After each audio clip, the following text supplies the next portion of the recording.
by going into define classes. The proxy dynamically via reflection API defines a byte block, and this byte block is then a class representation. And this class representation is not compatible with the things the JVM expects, and finally then crashes the server, the J2EE server, or whatever server is running on the JVM. So you see all these things are very low in the architecture, and this really contradicts with the Sun statement that the programmer should not be concerned with security at all. All these things can happen. All these things can really influence the availability of servers. So if you, as an application programmer, for example, write a read object method, you really have to know what kind of effect a bad implementation of a read object method can have to your to this whole system availability. So that's how the code looks. This is how the serialized object looks. Because it crashes the machine and it has more than an integer a short can hold, because it has 65,536 non-public interfaces. It really is one too large to be constructed by the JVM, and this is the problem why it slows, why it ZAC falls on 15006 before 15006. That was the version that was then not vulnerable anymore. So this thing can be fuzzed. If you can't create it with the Java API, you somehow have to fuzz it or generate it, and it was created by using this method.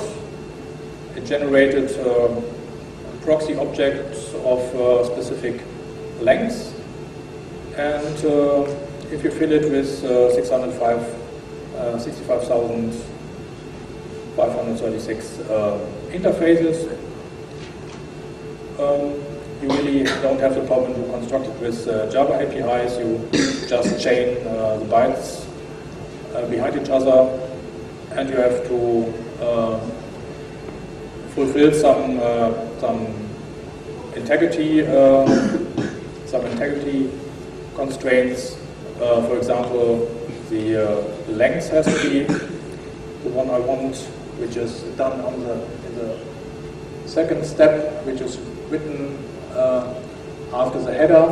The ACED0005 is a typical header for serialized objects. Then you have a type descriptor. A type descriptor here in this case for arrays, and the array is then followed by the array of interfaces is then followed with a length. Therefore, I have to write it manually. Then I write which kind of interfaces I want. In this case, I chose Java AWT conditional. Why Java AWT conditional? It's such a long name, it makes the block so long. Yeah, it was the only one I found that was a Java. It was in a Java namespace. It was non-public, and therefore went in the read object method of the proxy class into a specific branch. Therefore, I choose Java AWT conditional. Then you have to write some other references, and for example, the class name. And the class name, of course, has its own serialization UID, and then a type identifier.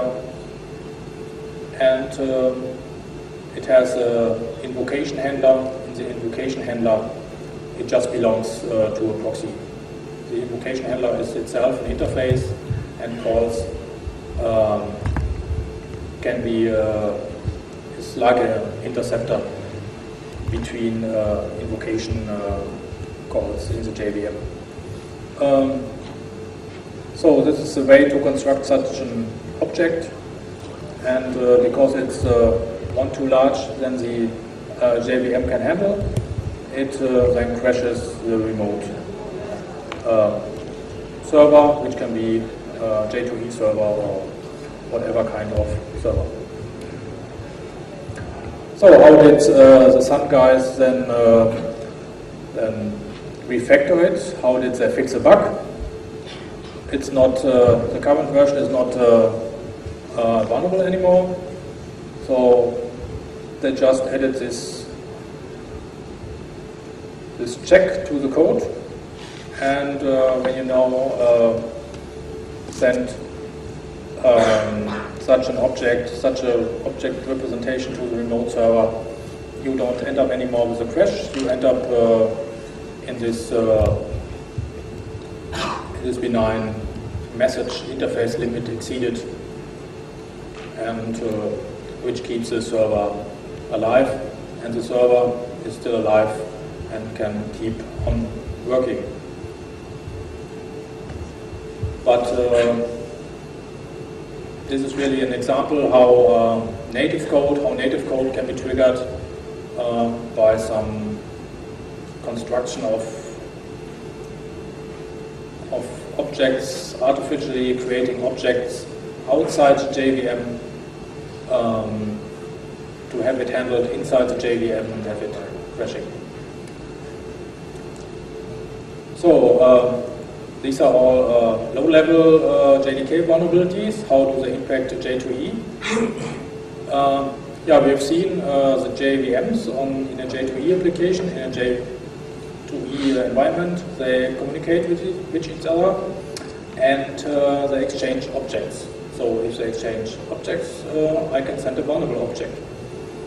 And therefore I have a penetration strategy by finding the open ports. For example, a servlet port that accepts serialized objects. And for example, the JBoss server, it has the JMX invoker servlet in 328, for example. It has this URL, the invoker, JMX invoker servlet. And for example, I serialize an object, send it to this servlet, and I'm able to crash the server. And because it's so easy to construct, it will be the easiest way for the attacker to use this way. Therefore you see, although still HTTP, it's somehow difficult to map this onto the OWASP bug patterns of cross-site scripting and things. This is really a low-level thing which can be somehow described best by the Goldman layer below attack. So therefore, I think the OWASP is not complete. It has to be somehow take the architecture below the application layer into account. So therefore, if you are trusted or your base architecture is not secure, your whole J2E architecture is not secure, and you don't have to talk about access control and non-repudiation. It's first you have to do the essential homework to make the foundation secure. And if such a thing as the Java serialization API, which is really core of J2E, is not secure, or not able to provide total availability, the Sun guys should first fix these things before telling other people that they should care about security. Okay, just a short excursus. How does it work? How really does it stack up in the architecture? The attacker calls a servlet, for example, a servlet of the JMX framework. It says, give me an object, and I call the servlet, and the servlet then invokes a read object method, which is on the left side, the second from the top. It reads the serialized object from the stream, and then the server tries to create the object, and it looks up the serialization UID the attacker sent. We have seen it unmarshals the parameter and branches into the read object code or some other code, read object method of the other object this object may contain, but it may also branch into, for example, the compile method, or it may branch into the define class method we have just seen. So it may branch into vulnerable code. It may create a crash and terminate the server, which is really not secure behavior. So all the things, you have a high-level J2E interface, but you end up in low-level crashes. So this is how this stacks up. How really you have to interpret the stack traces you get. First you have the stack traces, you see the serialization API, and this then sums up to some servlet code which may have been the initial point where the attacker got in. So we have the J2E environment, which stacks up onto the J2SE, and the J2SE stacks up on the OS. So,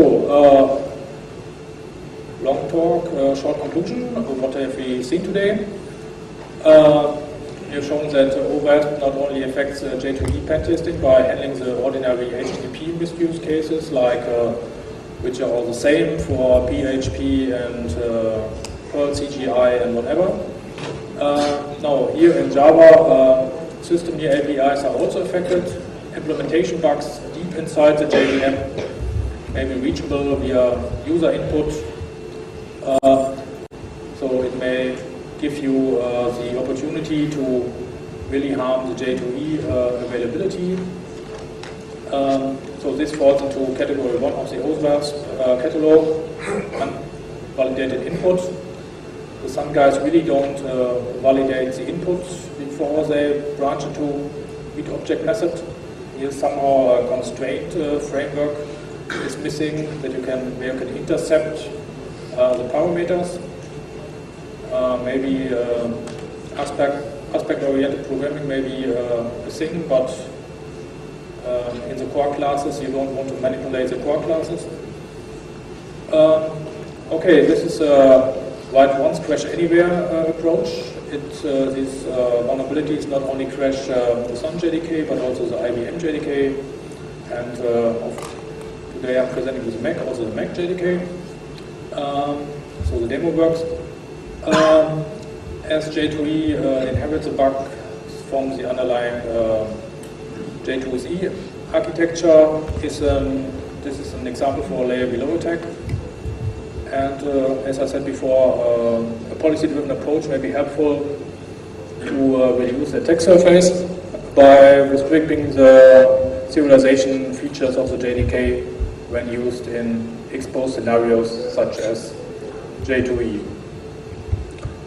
For example, a banking application does not need to receive serialized front objects. But as we've seen, we can see any type of object to any application. It will first read, first construct, and then check. Better would be first check, then construct. J2E, Java goes a different approach. So therefore, it's still vulnerable, and this is one thing that has also not changed with Java 6, which is now on the way to be productive or be put onto market. So when you code J2E applications, always keep in mind that someone may send you an object, and the object